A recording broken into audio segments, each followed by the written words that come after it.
dia kan foto-foto lama nih bro kan. Selama gue ada di dalam mes, itu dia foto-foto. Kan panjang tuh interaksi kita. Pas gue keluar itu gue dapetin dia lagi lari ke arah gue. Jadi pas gue, ini kan night vision bro, gelap total. Jadi pas gue ngeliat ke kiri bro, ke arah danaunya itu. Suara apaan ya?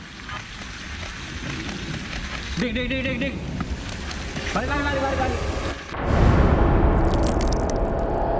Tiba-tiba dia datang. Ya, assalamualaikum teman-teman, balik lagi sama gue Joe. Apa kabar kalian semua? Semoga kalian semua yang nonton video ini diberikan kesehatan, dilancarkan rezeki, dan selalu dimudahkan urusan-urusannya, dan selalu dilindungi dari segala mara bahaya di dunia ini. Welcome back to Tiba-tiba Dia Datang. Kali ini gue kedatangan Ghost Ranger Mas Erik. Halo bro. Wede, apa kabar lo bro? Sehat-sehat. Gila, bro. kita Sehat-sehat, bro. kedatangan seorang pemburu hantu nih bro.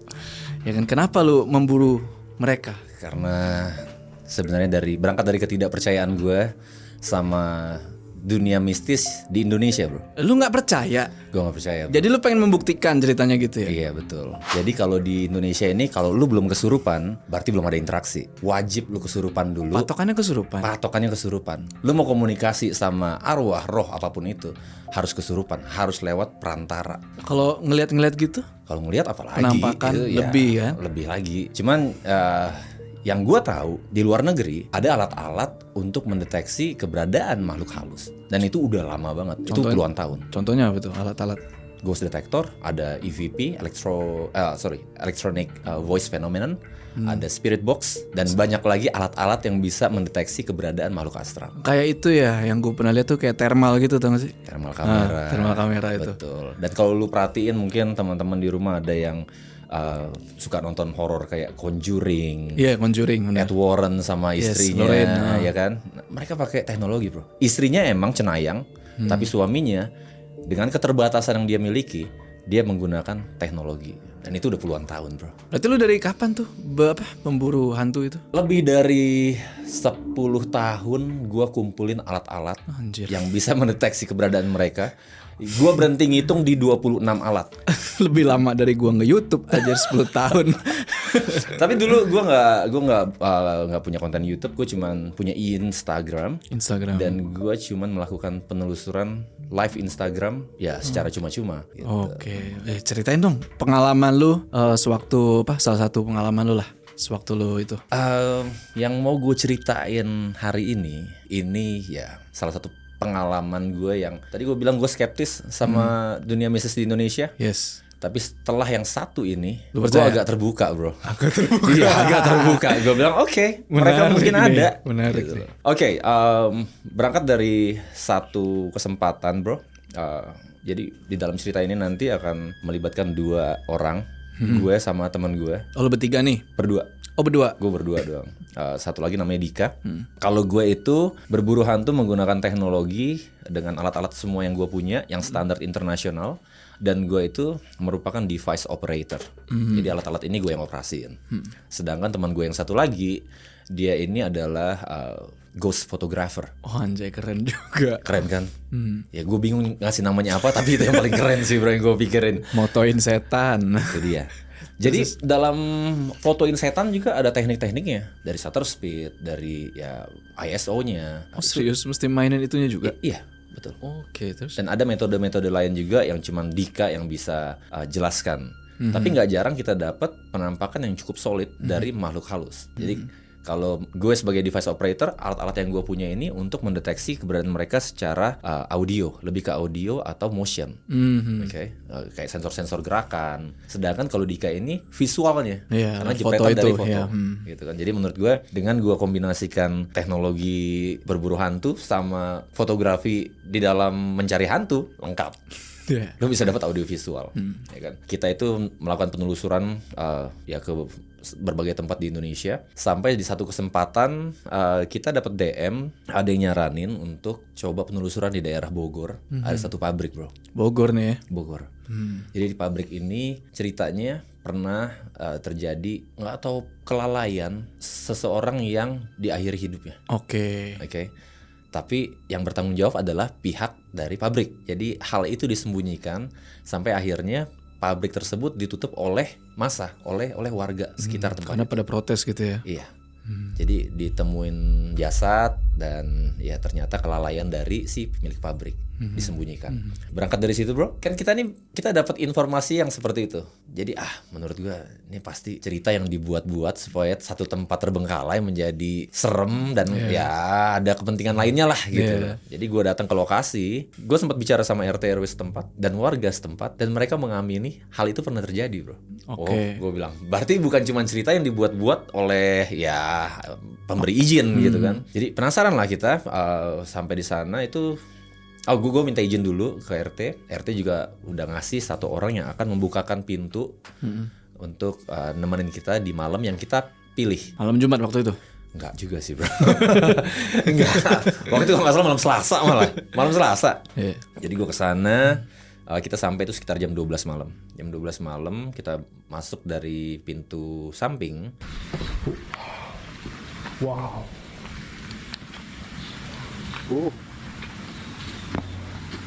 Gue hidup di center. Dan sebelum jadi dibukain pintu nih kan sama yang jaga tempat kan. Tapi dia bilang, Mas Erik, saya nggak bisa nungguin sampai pagi. Ini kuncinya. Nanti kalau misalnya Mas Erik udah selesai penelusurannya, kunci itu taruh aja di atas ada pintu, selipin aja di situ. Nanti besok saya akan ambil lagi. Jangan lupa dikunci aja, dia bilang.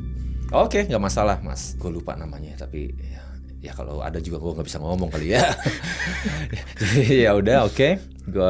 Dia kasih kunci, gue masuk sama Dika. Kita menelusuri bagian danau dulu. Jadi ada danau di belakang pabrik itu, ada danau.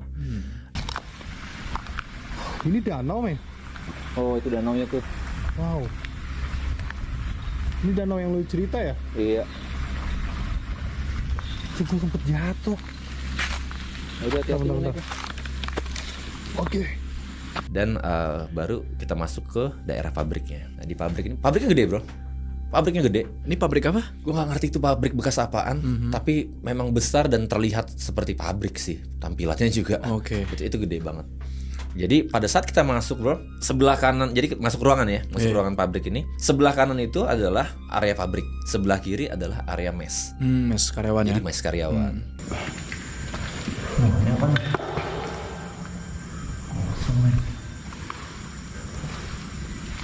Ini gue mau coba mulai deteksi. Ini gedung utama ya?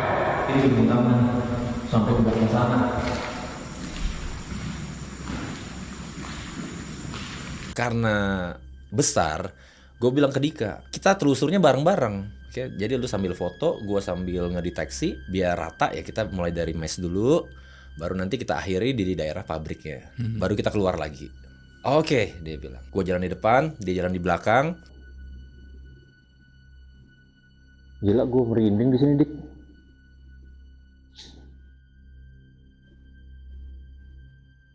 Tempat apaan nih?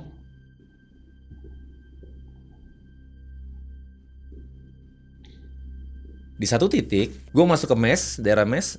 Itu gue kirain dia masih ada di belakang gue bro. Jadi gue monolog tuh, gue ngomong sendiri. Iya men, ini soalnya daerahnya kayak gini gitu. Oke. Lama tuh gue monolog, lama kayak orang tolol gue di situ.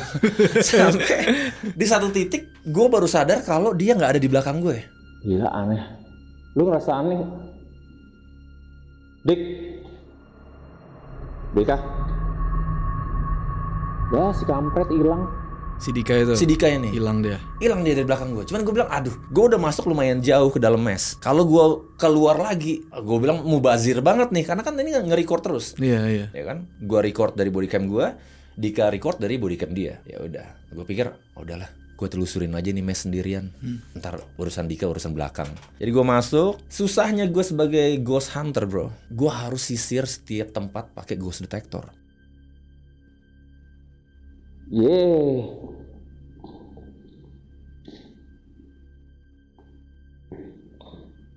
Wow.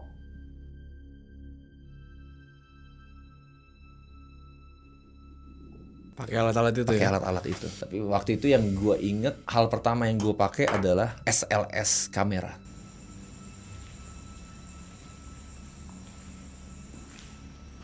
Oke, saat ini gue sambil menggunakan SLS.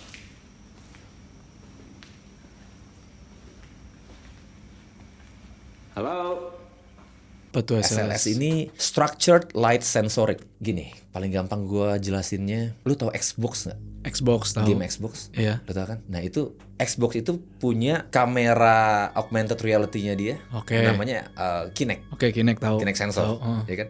Itu bro, Kinect sensor itu ada lidar, ada lidar sensor di mana lidar ini adalah light detection and ranging. Jadi pemetaan ruang berdasarkan cahaya Tahu ya. gitu loh. Nah jadi alat ini kalau misalnya dideteksikan ke orang itu akan ada stickman. Yes, tahu. Lu mungkin pernah tahu tuh Iya. ya. Jadi kalau misalnya tangan lu ke atas, ya dia akan membentuk Sticknya tangan ke atas, stick ke ya. atas. Oke. Kalau ke bawah ya ke bawah. Masalahnya kalau nggak ada siapa-siapa, Nah, itu dia. tapi ada stickman-nya, berarti ada sesuatu yang ketangkap sama sensor lidar ini kan. Jadi gue pakai itu pertama kali. Dan gue nggak dapat apa-apa bro di situ. Nggak ada tuh. Gue nggak dapat apa-apa di situ. Ada yang jalan di sana. Halo? Tapi SLS nggak dapat apa-apa ya. Terus gue pakai thermal kamera juga. Thermal kamera mungkin kalau sekarang orang udah familiar, apalagi semenjak COVID, thermal kamera di mana-mana kan. Iya. Lu masuk mall, lu ke bandara pakai thermal kamera.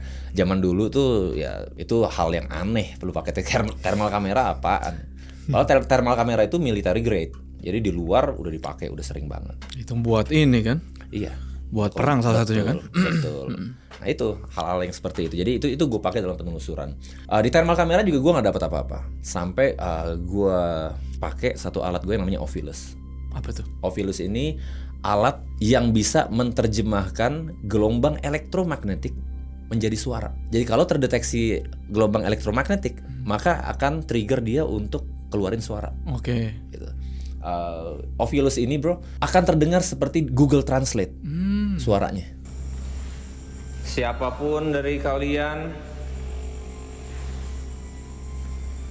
yang mau menyampaikan sesuatu Lebih keras. lebih keras. Tapi di bagian dunia manapun, kalau lo pakai Ovilus, sama di Eropa, di Amerika, di Timur Tengah, semuanya akan bersuara seperti Google Translate. Jadi kalau ada yang bilang, oh itu mah Google Translate, enggak, emang kayak gitu. Emang alatnya. kayak gitu suaranya. Betul.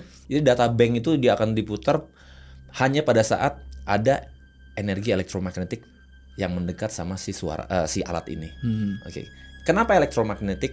Karena kita harus sepakat dulu, lu mau indigo, lu mau paranormal, bahwa makhluk halus ini mengandung energi. Energi betul. Dan energi yang dikandung sama makhluk halus ini elektromagnetik. Elektromagnetik. Gitu. Makanya ghost detector, semua ghost detector yang ada di dunia ini itu basicnya pasti EMF tester, electromagnetic field tester. Gitu. Ya, jadi itu dulu. Nah sekarang entitas itu ya bukan pocong, gondoruo, kuntilanak dan lain sebagainya bro. Dia berupa energi dan energi ini akan membentuk dari apa yang lu takutin. I see. Kalau misalnya lu takut sama pocong, Jadi pocong. pada saat lu ketemu sama gumpalan energi itu akan membentuk Jadi pocong. pocong. Ya, kalau lu paranoid sama pocong, setan pertama yang lu akan lihat pasti Pocong. pocong, kayak gitu.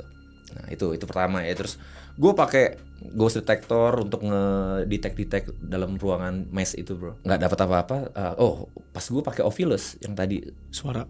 ada suara nenek. Keluar kata nenek. Oh gue bilang Nenek. Nenek, ada suara keluar kata nenek di sini. Masa nenek gitu? nenek. Oke. Jelas nenek. Terus gue bilang oke. Berarti ada entitas nenek di sekitar gue nih. Nenek siapa? Nama nenek siapa? Gue gitu. Nenek di mana?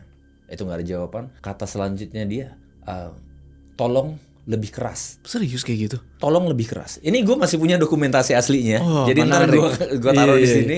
Kalian lihat semua. Menarik. Itu tolong lebih keras. Yang mau menyampaikan sesuatu Lebih keras. lebih keras. Baik, Bukannya gue bermaksud kurang ajar, tapi memang di kamera pada saat itu gue bilang, oh mungkin karena dia nenek pendengarannya kurang nih, ya kan? jadi gue bilang di kamera, oh mungkin karena nenek udah tua ya, jadi nenek nggak jelas ngomongnya.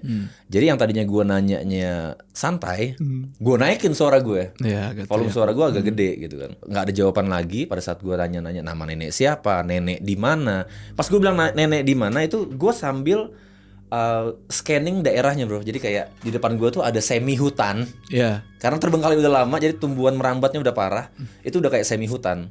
Nah jadi Saat kenapa kalau di sini gue dengar suara ada kayak tweet gitu ya? gue sambil mapping kayak gini di kamera tuh, jadi gue tunjukin hutannya seperti apa. Wah gue bilang serem sih ini tempat, gue bilang. Yang gue takutin ular. Parah sih, ular sih kalau gitu mah. Itu gue serem banget sama ular. Gue mendingan ketemu setan berkali-kali daripada satu ular bro. Cupu gue sama ular pokoknya. Nah jadi pas gue mapping di semi hutan ini, si nenek ini bilang ikuti saya. Oh, Dia bilang ikuti saya. Terus ada kata setan, gue langsung tweet gitu ya. Setan. Setan, Ikuti aku. ikuti aku. Ikuti kemana nek? Karena kebetulan gue lagi nyorot ke semi hutan tadi, gue ngomong lagi, gue bilang, oh nek, lu mau setan apaan juga? Kalau lu suruh gue kesana, oh enggak, terima kasih, gue bilang, makasih ya. Terus gue bilang makasih ya setan, gue gitu. Gue bilang gitu. Ya mungkin terdengar nyolot ya. Kata selanjutnya adalah tidak sopan. Kalau ikuti ke semak-semak ini, terima kasih banyak setan.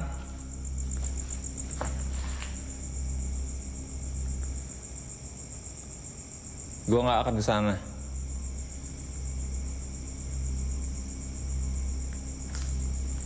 Tidak sopan. serius. Gue langsung diem bro.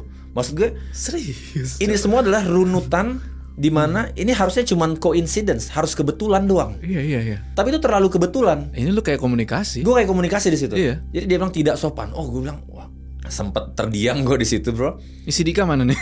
Nah, Dika masih di tempat lain. Oke. Dika masih di tempat lain nih. Ntar bagian dia gue ceritain nih. Oke. Nah, jadi di situ pas dia bilang tidak sopan, gue coba tanya-tanya lagi tapi lebih kalem karena gue rasa gue salah nih kayaknya nih. Dia ngerasa gue nggak sopan, gue sompral mungkin. Sampai ada suara lagi bilang, aku melihatmu. Anjir serem, Cok. Pas dia bilang aku melihatmu, yang ada di logika gue adalah, oh berarti pada saat gue sendirian di tempat gelap ini, Saya melihat Anda.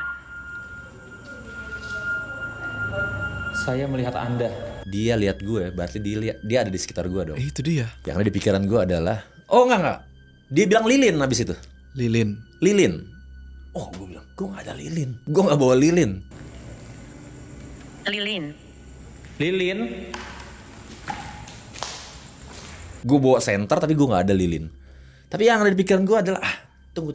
Apa yang bisa menyerupai lilin di tempat yang gelap seperti ini? Ghost detector. Karena apa?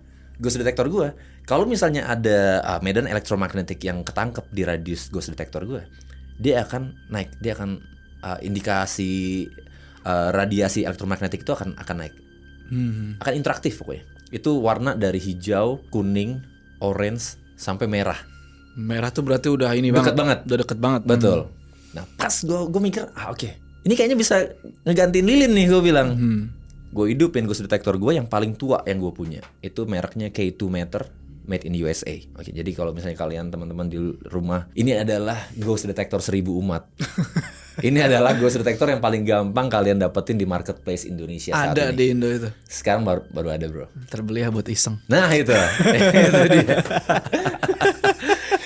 itu pokoknya itu come in handy. Lu perlu apa-apa, lu tinggal keluarin dari kantong lu bro. Iya. Jadi gue hidupin alat yang itu dulu. Tadi dia bilang saya melihat Anda.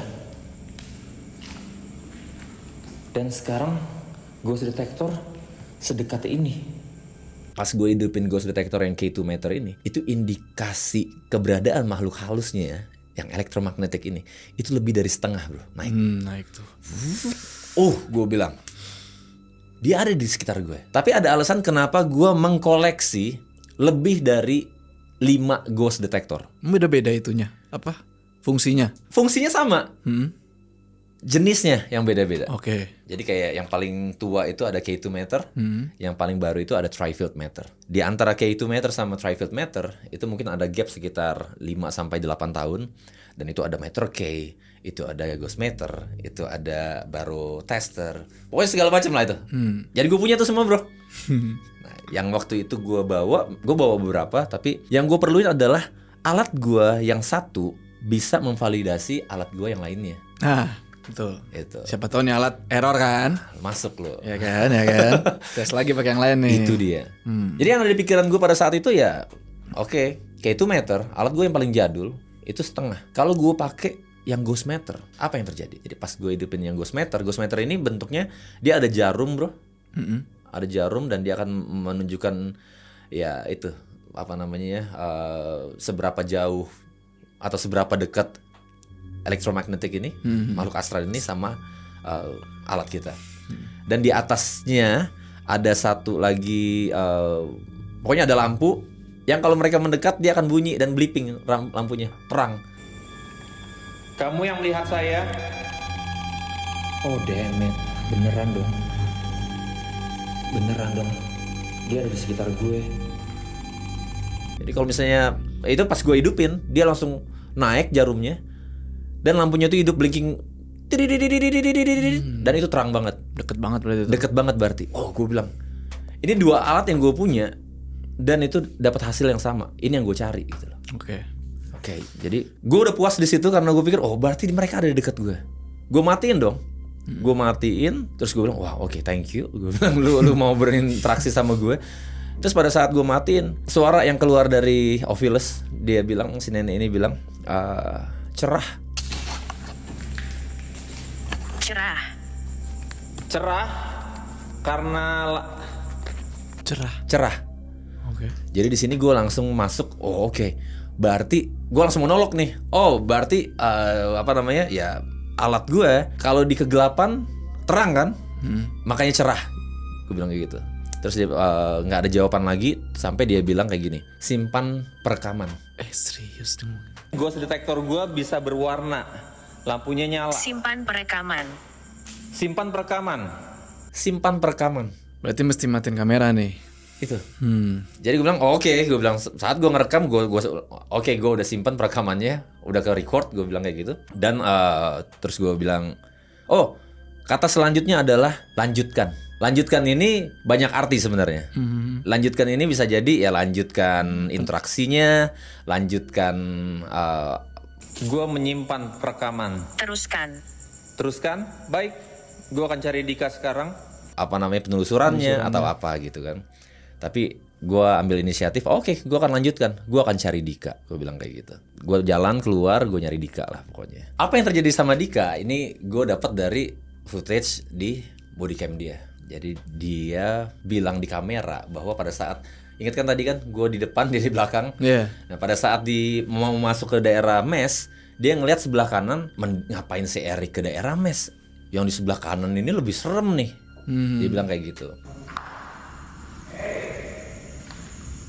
Nah, ini sebenarnya ini halus banget ini kalau menurut gue ya, dan kelihatan kayak agak serem sih. Kenapa Erik nggak kesini dulu ya? Itu daerah menuju ke Pabrik. Lu harus lewat dulu bro, daerahnya itu gue mau gambarin. Lu harus lewat lorong dulu. Lorongnya ini sekitar 5 meter, lebarnya 5 meter lah. Ini tuh cocok banget buat gua ngelakuin fotografi hantu di sini. Wow. Dan di lorong ini nih ada partisi besi bro. Itu kayak jeruji, gue bilang kayak pagar gede banget dari besi yang kokoh, masih kokoh. Lu lewatin lorong itu, baru lu dapet sebelah kanan itu daerah pabriknya. Itu luas, daerah pabrik itu luas.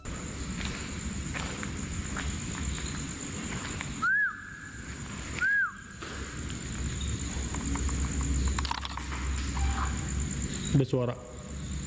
Ya halo. Nah, jadi Dika bilang di situ, biar nggak begitu lama daripada gua ngikutin Erik, gua foto-foto aja nih pabrik duluan. Oh, oke. Gue kira dia ngilang tuh karena Gangguan makhluk halus. Nah itu dia. Gue juga kirain kayak gitu bro. culik setan kali ini orang. Itu ternyata emang dia inisiatif untuk melakukan fotografi hantu di dalam pabriknya. Nah, itu apa yang ditangkap tuh? Ini gue mau nerangin dulu nih ke teman-teman ya, kenapa fotografi hantu ini sangat memungkinkan. Karena kayak gini deh, sebenarnya penjelasannya panjang dan itu harusnya Dika yang jelasin.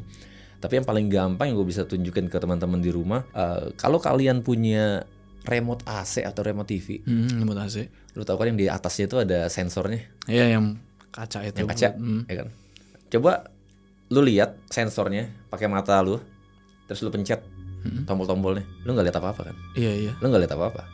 Tapi lu ambil kamera, buka kamera lu di HP, terus lu pencet, lu akan lihat titik merah. Kalau lu pencet ya dia akan blip blip blip blip. Cobain deh. Jadi entitas itu seperti itu. Apa yang nggak bisa ditangkap di mata manusia, tapi bisa pakai perantara kamera. Oke. Gitu. Ini bukan ngadi-ngadi, bisa dicoba. Ntar gue coba.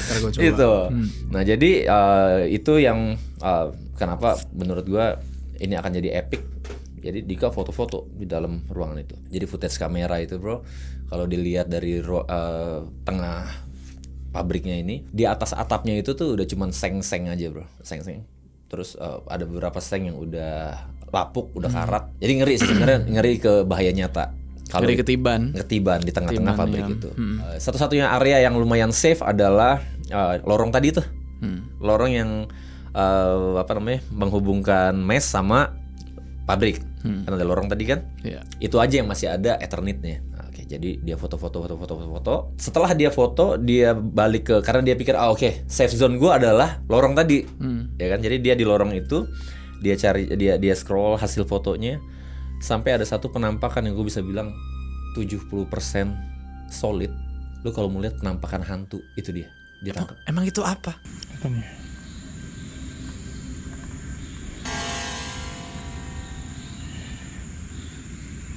Ini apa deh? Bentuknya itu, sosok warna putih itu kayak berdiri di tempat yang tidak semestinya. Jadi pabrik ini kosong kan bro. Kosong. Tapi pada saat dia foto, di kejauhan itu ada yang berdiri. Merinding gua. Gua merinding banget. Ini di sini loh.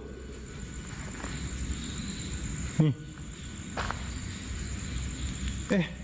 Iya loh di sini loh. Itu foto aslinya juga gue masih ada. Gue akan kasih ke lu, tunjukin ke teman-teman. Oke. Itu pakai kunti gitu bukan? Gue nggak bisa bilang itu kunti, tapi sosoknya itu memang terlihat. Ada sesuatu yang harusnya nggak ada di situ bro. Iya. Dan itu jelas 70% itu solid. Tapi nggak kelihatan mukanya berdarah-darah. Nggak kayak gitu. Tapi lu tahu kalau ada sesuatu yang salah di dalam foto ini. Yes. Gitu. Di situ dia langsung dia panik, dia lari tuh nyari gue. Di saat jadi dia kan foto-foto lama nih bro kan. Selama gue ada di dalam mes, itu dia foto-foto. Kan panjang tuh interaksi kita. Pas gue keluar itu gue dapetin dia lagi lari ke arah gue.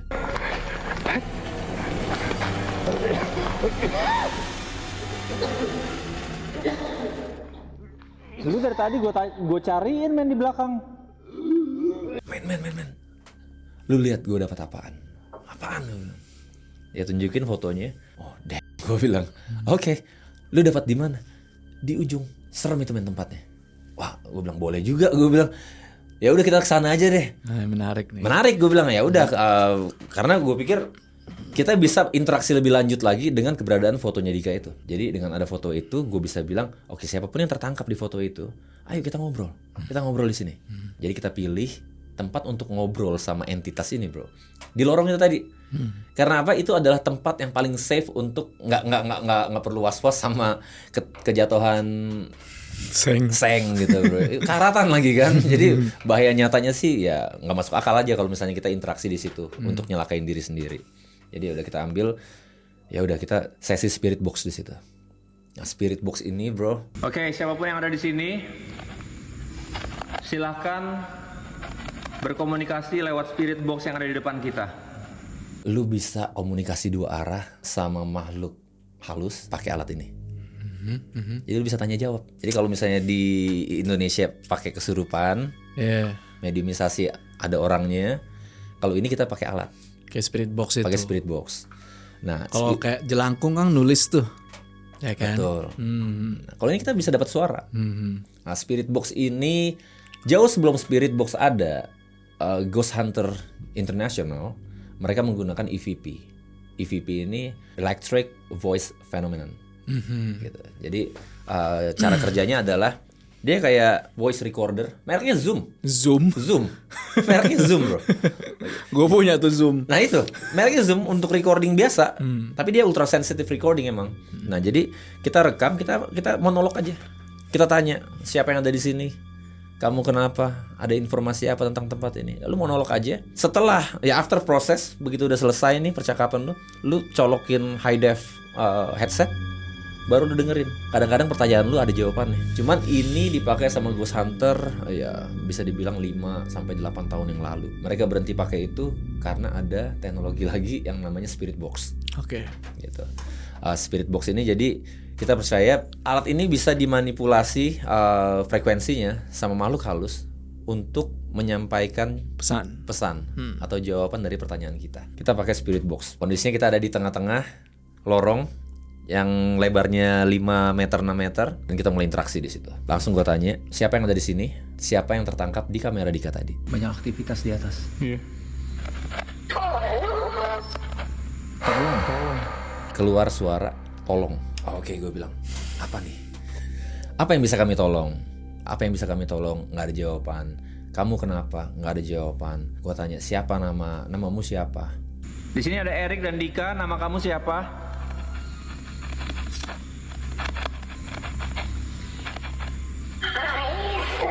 Aisyah men. Aisyah. Serius. Keluar nama Aisyah. Orang Arab ini. Gue nggak ngerti bro, tapi Aisyah.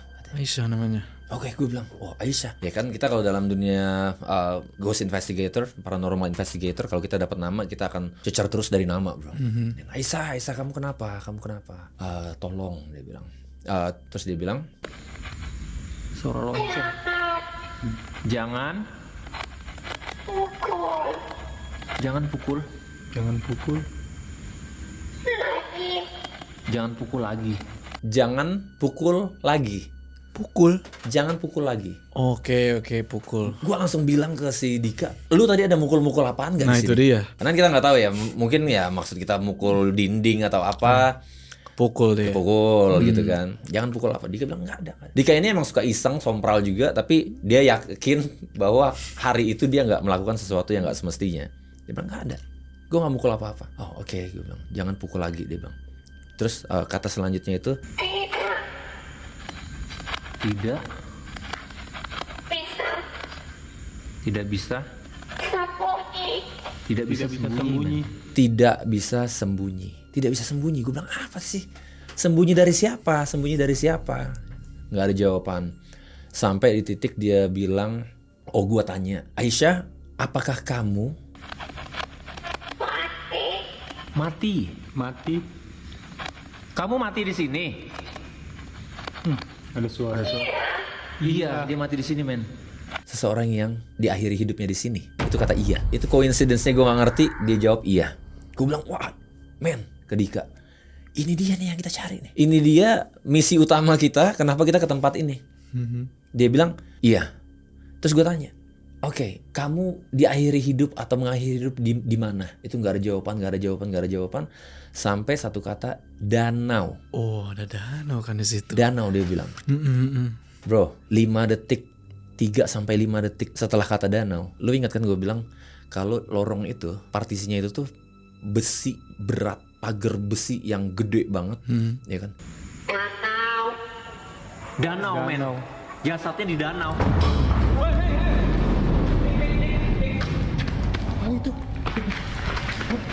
Itu kayak digoyang lebih dari 5 orang, bro. Itu ketangkep di kamera. Itu gue masih ada footage aslinya, gue masih ada. Serius, tangkep. Itu itu gue langsung ngambil kamera, refleks, bro. Karena itu nggak bisa 1 orang atau 2 orang untuk menggerakin pagar besi sebesar itu, partisi sebesar itu. Oh, gue bilang apaan tuh, bro?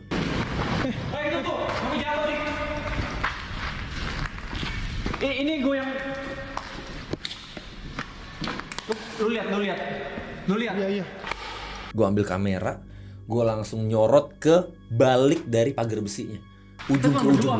Itu nggak ada orang dan nggak mungkin juga ada orang. Cuman karena gue skeptis, yang bisa gerakin ini mungkin ada warga nih. Pas gue masuk dia iseng, buat gue takut digerakin yang kayak gituan. Jadi gue nyari duluan itu pertama kali adalah harus ada orang di tempat ini. Ini gimmick nih, bang ini gue bilang. Tapi gue cari nggak ada siapa-siapa. nggak ada siapa-siapa. Ya udah gue bilang udah mulai was-was tuh. Jadi kalau nggak ada suspek yang manusia, berarti gue harus mulai membuka mindset gue, bisa jadi sesuatu yang lain, ya kan? Ya udah, keluar dulu dari tempat ini men, gue bilang sama Dika. Gue bilang apa? Gue bilang apa? Feeling gue tuh benar, makanya gue kesini. Iya kan? Makanya gue kesini tuh feeling gue benar. Kita ke arah pembatas mes sama pabrik yang tadi di awal kita pisah. Anjir, spirit box men. Hah? Spirit box. Aduh, malah. Pas di situ, gue baru jir men, spirit box masih di sana. Aduh, yang tinggalan. Jadi pas gue ngambil kamera GoPro doang tuh yang gue grab, tapi spirit box masih di sana. Alah. Spirit box masih hidup. Gue bilang ke Dika, ya udah tunggu sini. Gue ambil spirit box, gue bilang. Gue ambil spirit box dulu. Dari jauh tuh, dari lorong gue ngeliat. Gue senterin, lah itu dia tuh spirit box. Itu dia spirit box gue. Gue ambil spirit box bro. Gue ambil sendirian. Pas gue ambil spirit box,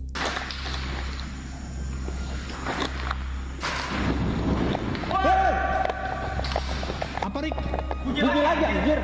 itu pagar lebih kenceng lagi. Yang gue takutin apa? Ambruk. Kalau itu ambruk, meninggal dunia bro. Parah. Lu kegencet pagar besi. Karena itu pagar ya, ini kan 5 meter ya bro ya. Pagarnya pun 5 meter ke atas. Jadi kalau dia ambruk, Udah, lu kelar. nggak bisa jalan, lu nggak ada escape-nya, nggak bisa lu. Kelar dah. Kelar. Jadi di situ lu lihat nanti rekamannya juga, kamera gue itu gue udah nggak mikirin footage lagi bro. Gue lari kayak orang, kayak penakut, sepenakut-penakutnya umat ya. Jadi sambil lari gue udah bodo amat, gue bilang yang penting gue keluar dari tempat ini. Jadi gue keluar dari situ bro. Udah gue bilang, ya gue nggak akan masuk lagi ke dalam. Gue bilang, gue yakin itu bukan orang, tapi ya apapun penjelasannya belum bisa gue cerna nih secara akal sehat. Ya udah kita keluar aja dari sini dulu, gue bilang. Kalau itu tempat ambruk selesai urusan kita. Cuman kata dia ada kata terakhir danau bro.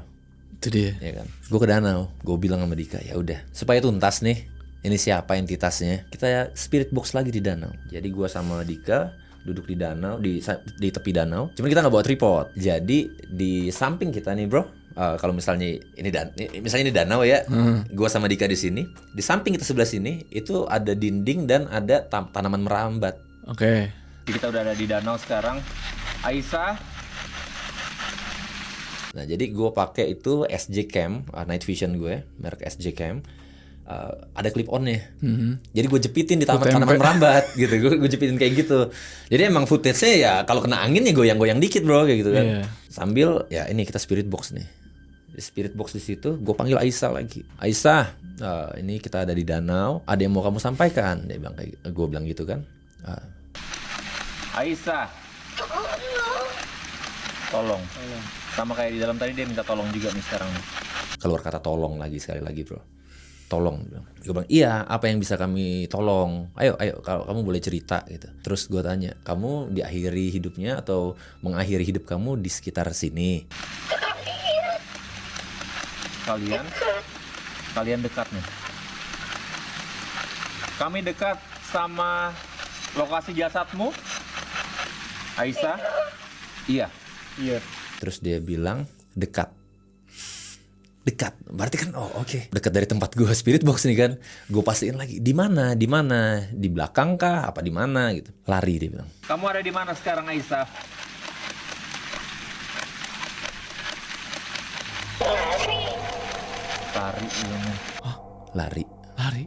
Lari. Dia datang. Anjir serem banget cok.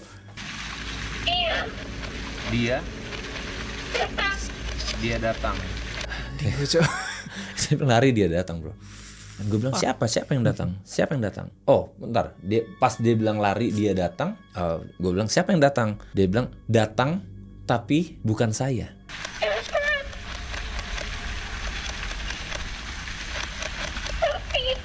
Datang tapi bukan. Datang tapi bukan saya. Iya ada. Itu berarti ada entitas lain yang datang. Iya. Gitu. Yang lebih besar dari Yang lebih dia besar gitu mungkin. kan. Saya datang. Terus gue dapat satu suara bro, suaranya seperti suara nenek-nenek ya. Gue langsung relate, apakah Yang ini awal nenek-nenek awal yang Ya kan? bilang gue tidak sopan atau Yang awal gimana? itu. Iya. Jadi suara nenek ini keluar bro, dan itu gue langsung gue lupa dia ngomong apa. Tapi di saat bersamaan gue denger dari kolam bro, kayak lo tau lah kalau misalnya ada benda besar yang jatuh ke kolam, Plung ya gede. gitu kan, tapi pluk kayak gitu. Nah itu gue langsung bilang ke Dika, apaan nih temennya? Jadi pas gue, ini kan night vision bro, gelap total. Jadi pas gue ngeliat ke kiri bro, ke arah danaunya itu suara apaan ya? Dik. Balik. Itu di bawah gue ngeliat jelas banget ada sosok kepala bro itu keluar. Serius.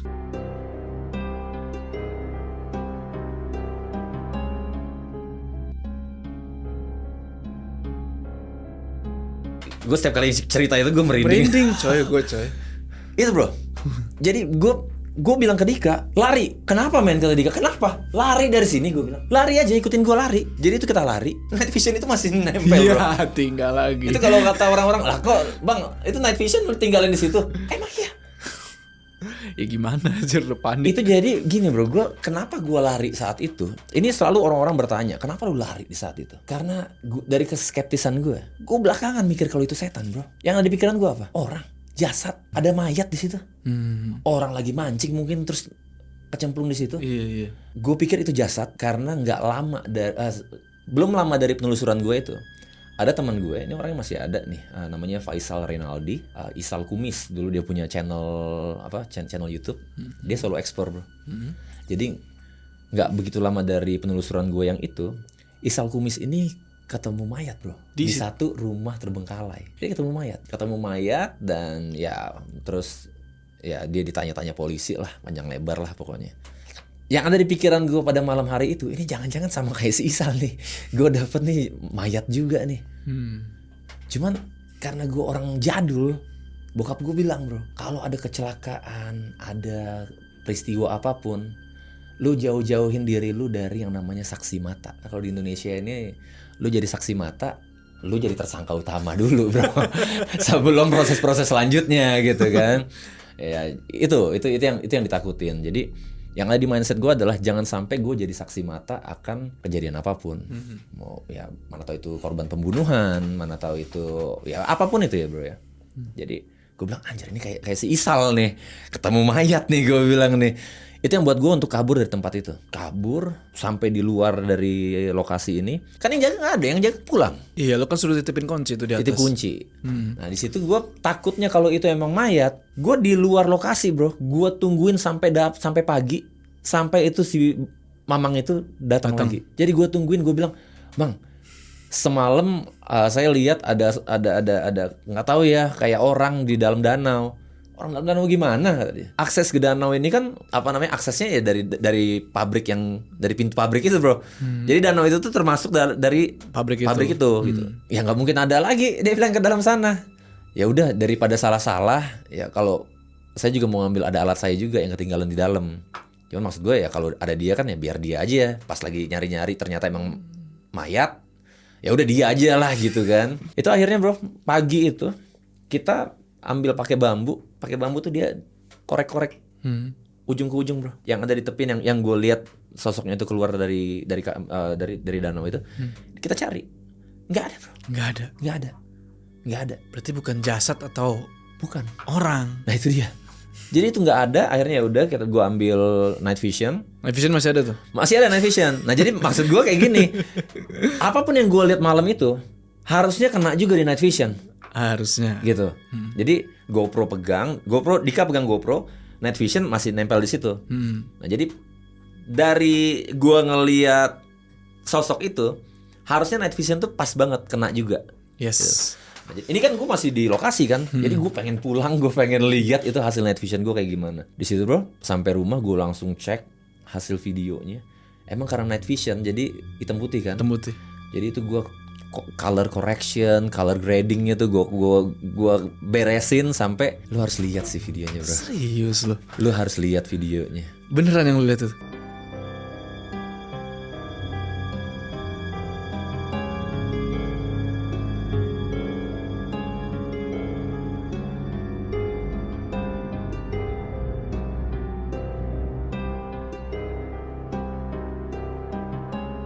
Apa yang gua lihat memang nggak sejelas mata gua ngelihat ya, tapi itu kena di night vision.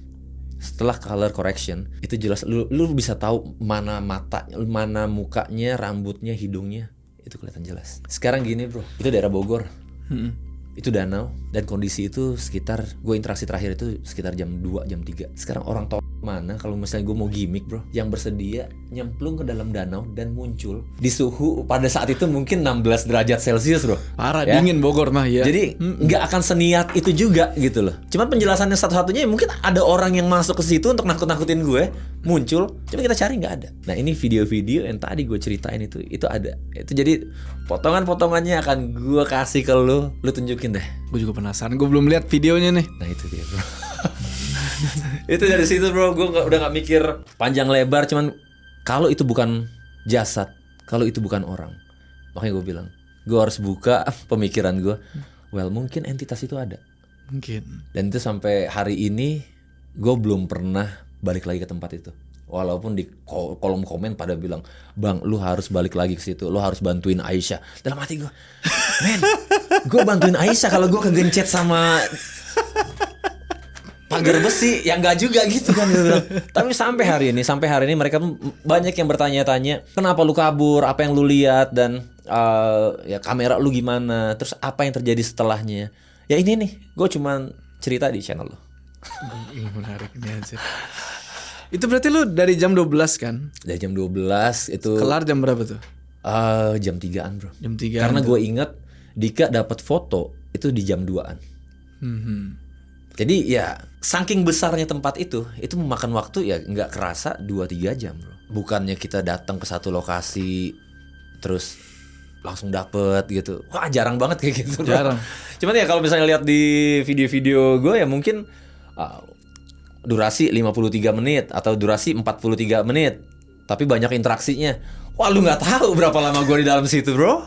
Itu kan 40 menit kan udah hasil lu cut kan. Betul. Bagian-bagian yang gak perlu kan. Betul. Kalau enggak lu orang mana ada nonton 3 Mana jam ada, aja.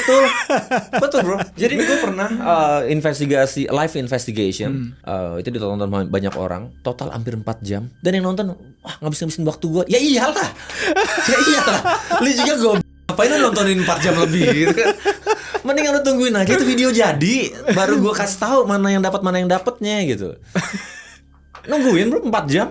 Parah sih. Lu ngapain? Yang nonton dari 4.000 yang nonton, 6.000 yang nonton. Ya udah 2 jam, 3 jam, 4 jam, 200 yang nonton. 64 ini gue bilang nih jaga malam nih gue bilang nih. Ketiduran Pak. Kalau enggak. Ketiduran Pak. Berasa sleep call.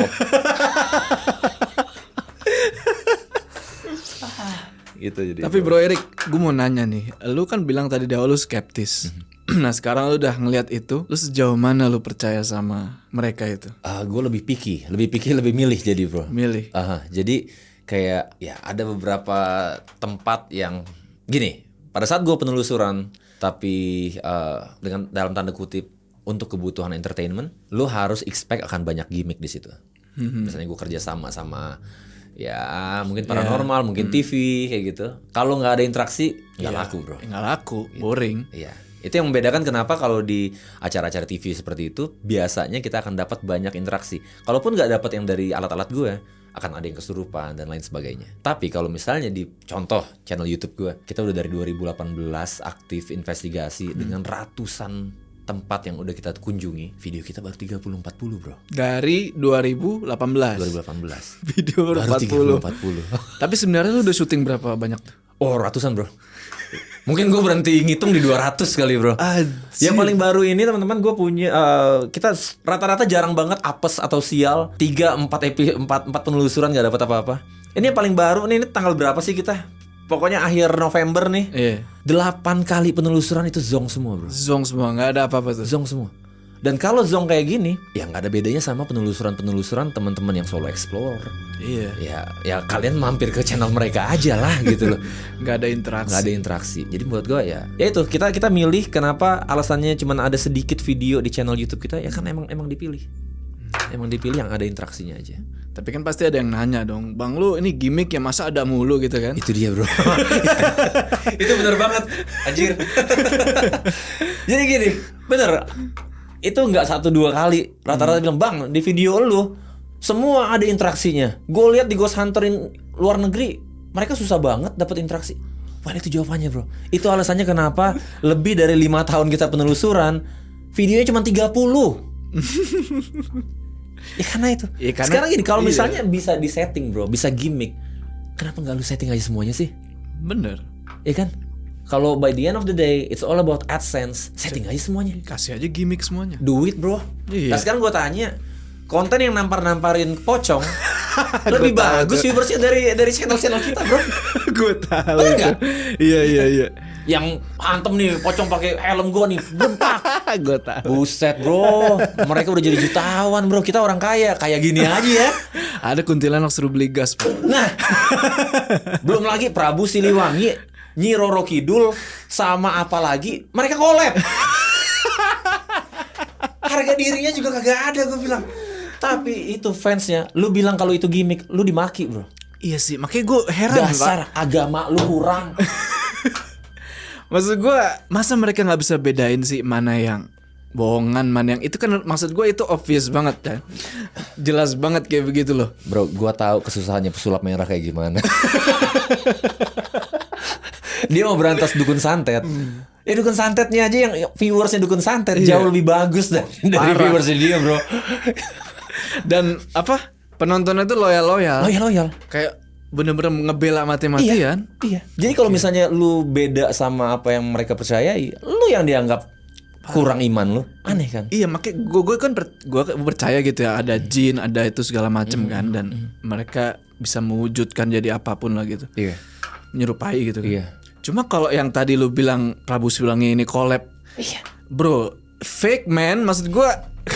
Tapi menurut gua itu, bro, kayak kita ngomongin Prabu Siliwangi ya, ada sejarah yang ya Nyi Roro Kidul deh. Nyi Roro Kidul juga kan tetap aja ada legend di Indonesia ini yang lu harus hormati juga gitu loh, bro. Iya, legend. Karena untuk beberapa orang mereka menghormati sosok-sosok tersebut, bro. Iya. Prabu Siliwangi bukan orang sembarangan, Iya. ya kan.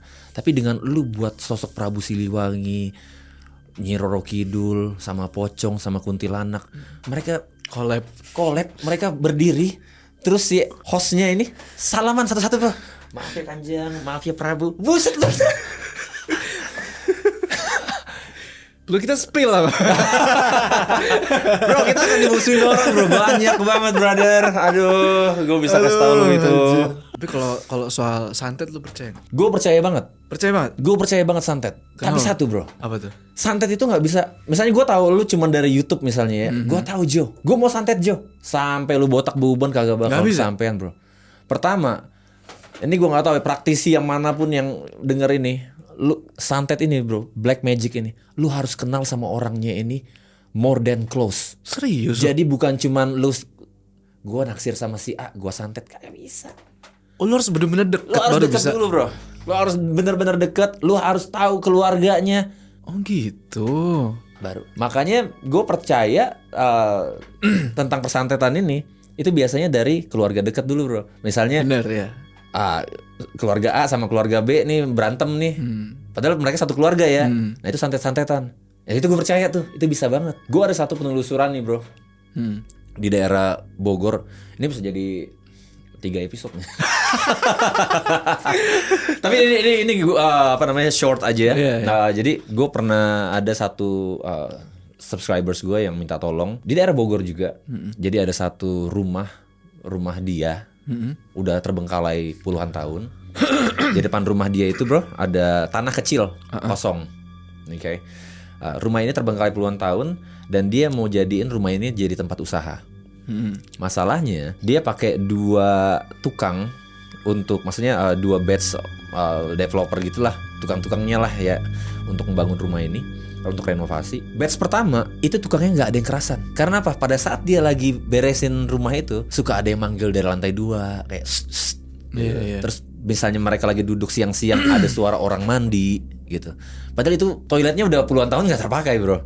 Jadi gangguan-gangguan seperti itu yang buat tukangnya nggak kerasan. Gue bilang lebay nih, ya kan? Seserem apa sih emang tempatnya? Dia ganti sama batch selanjutnya, tukang yang lain. Ceritanya sama, digangguin. Akhirnya dia bilang, bro, boleh nggak investigasi pakai alat-alat lu? Ini orang DPR, bro. Waduh. Bro. Orangnya ada, kalau dia komentar ya spill dikit lah ya. Jadi kita investigasi bro, di situ ada dia bawa satu ustadz juga. Dia bawa satu ustadz di situ. Cuman gue bilang ke ustadznya, apapun yang terjadi pakai cara gue dulu deh gitu. Ustadz iya aja ya, gue bilang gitu kan. Pakai cara gue dulu. Pakai cara gue, nanti gue jelasin nih maksudnya apa. Kita investigasi tempatnya bro. Itu ada si pemilik rumah ini, suami istri ada di situ. Mereka ikut penelusurannya bareng-bareng. Jadi kita deteksi, kita dapat di beberapa tempat gangguan dari pokoknya bocoran medan elektromagnetik tadi, yang gue percaya ada makhluk astralnya, berarti kita interaksi di situ. Terus dia ngomong kayak gini bro. Ini panjang, pokoknya pembicaraan itu panjang. Dan di spirit box pas gue tanya, nama kamu siapa? Dia bilang Dar. Oke. Dar nih, gue bilang. Gue sikat dong dari Dar itu kan. Terus gue tanya, kenapa kamu di sini? Oh, tidak suka. Terus ini rumahku gitu. Ini rumahku. Oke, gue bilang. Pokoknya panjang tuh bro. Percakapan panjang.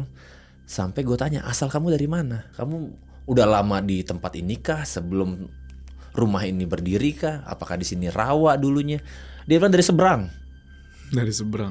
Seberang rumah itu tadi yang gue bilang ada tanah kecil yang gak kepake. Itu percakapan ada sekitar 15 menit bro. Gak selalu dapet kan. Jadi lu harus sabar.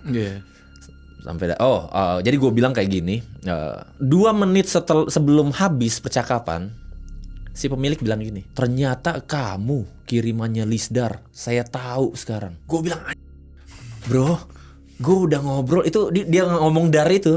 Itu mungkin di menit kedua atau menit ketiga. Dan gue harus ngabisin 15 menit baru dia bilang, oh ternyata kamu kiriman Lisdar. Gue bilang kenapa nggak bilang dari tadi, gue bilang kan. Nah di situ baru gue bilang oke, ada nama kan. Gue bilang Lisdar. Oke, Lisdar. Gue bilang sekarang tempat ini mau digunakan. Ini bukan tempat kamu. Kamu harus pergi dari tempat ini. Kalau enggak, kamu lihat di ujung sana, di ujung pintu ada satu orang yang bisa melenyapkan keberadaan kalian sama sekali. Si Ustadz. Iya. Kenapa gue pakai itu bro? Kalau di eksorsisme, ini eksorsisme gue bilang tentang Vatikan ya, Vatikan exorcism, mereka itu bluffing the ghosts bro. Oke. Jadi nggak ada tuh kalau ya udah mbak kalau mau pergi ya silakan mbak, ini menyannya, ini kopinya. Lu jangan baik-baik gitu. Lu bentak, walaupun lu nggak yakin. Tapi lu bluffing aja, lu kayak main poker jadi bro ya. Lu gertak aja. Iya, lu gertak aja. Lu bilang orang yang ada di ujung sana, dia yang akan memporak-porandakan, dia yang akan ngebakar keberadaan lu. Lu nggak akan bisa di sini sama sekali. Pergi dari tempat ini. Dia nggak jawab sama sekali bro. Spirit box selesai. Terus gue bilang, gimana ceritanya? Lu baru cerita, baru ngomong. Harusnya lu tanya dari tadi awal supaya kita bisa lebih cepat menjuruskan dia kemana gitu. Iya bro, dia bilang. Ini sebenarnya warisan keluarga, masing-masing keluarga kita itu dapat tanah masing-masing. Lisdar kebagian tanah yang di depan sana. Yang kecil. Dia pengen rumah ini. Oh alah. Dan Lisdar ini satu-satunya di keluarga kita yang pakai black magic. Anjir. Confirm berarti itu. Itu bro. Dan lu tau apa yang terjadi abis itu bro? Ini sekarang lu verifikasi, gue kasih lu Sherlockannya, lu lewat depan. Itu jadi bengkel mobil, rame bro. Bengkel mobil nggak ada gangguan setannya sekarang. Gue nggak tahu apakah itu part of gue ngebluffing, kan? Takut mati dia. Itu dia. Gue nggak tahu, tapi ya ternyata hal-hal kayak gitu. Makanya gue percaya kalau tadi kita ngomongin tentang santet, black magic, gue percaya itu ada. Tapi itu harus ada orang yang benar-benar close to you, yang relate to you gitu. Yang tahu lu. Iya. Kebiasaan lu, barang-barang lu ya. Betul. Ya kan? Betul. Jadi kalau kita mau nyatet orang random bisa kayak gue gak suka nih sama orang. Bisa. Hati lu gitu gak bisa ya? Bisa bro. Gak segampang itu. Kata santet ya kali. Kalau segampang itu mah buset udah pada mati semua berarti. Makanya lu serang aja no Vladimir Putin. Dibalikin sama dia. Nah itu dia. Lu kira di Rusia kagak ada santet gitu. Santet kita pakai rudal gitu. Itu dia. Satu kota hilang anjir. Bro Erik, thank you banget Bro, nih. thank you ya. Udah mampir. Sama-sama, thank you udah Kapan-kapan diundang. kita ngobrol lagi lah bro. Ini seru banget nih. Atau mungkin kita ikut penelusuran lah Nah kemana-mana. itu, gue baru mau bilang kalau lu kemarin bilang lu pernah ikut penelusuran, lu harus ikut penelusuran pakai teknologi. Oh menarik nih. ya kan? Soalnya kemarin tuh kan gue ikut nggak pakai teknologi, cuma ya kesurupan dan gue kan belum bisa bedain coy apa. Nih orang kesurupan beneran apa enggak gitu kan ya gue ngikut aja lah. Nah itu tadi lu kan udah buka di marketplace tadi, iya tuh. ghost detector Ya, kayak itu. mahal anjir harganya. Lu kantongin satu, ada yang kesurupan lu tempel bro. Kalau itu nggak interaktif, ya lu bilang aja alat yang gue punya ini bisa mendeteksi makhluk apapun yang ada di tubuh dia. Lu deketin, sehat bro. Wah udah keluar. Sebenarnya ada yang lebih murah pak, Nah, bakarnya pakai korek. Kalau kepanasan berarti. itu gue setuju. Bener. Kalau dia panas gitu. Oke bro, sebelum kita berpisah jangan lupa kalian like video ini, dan bagi yang belum subscribe, ayo subscribe sana ke channel ini supaya kalian gak ketinggalan cerita-cerita horor selanjutnya gue Joe sama Bang Erik. Sampai ketemu di cerita selanjutnya.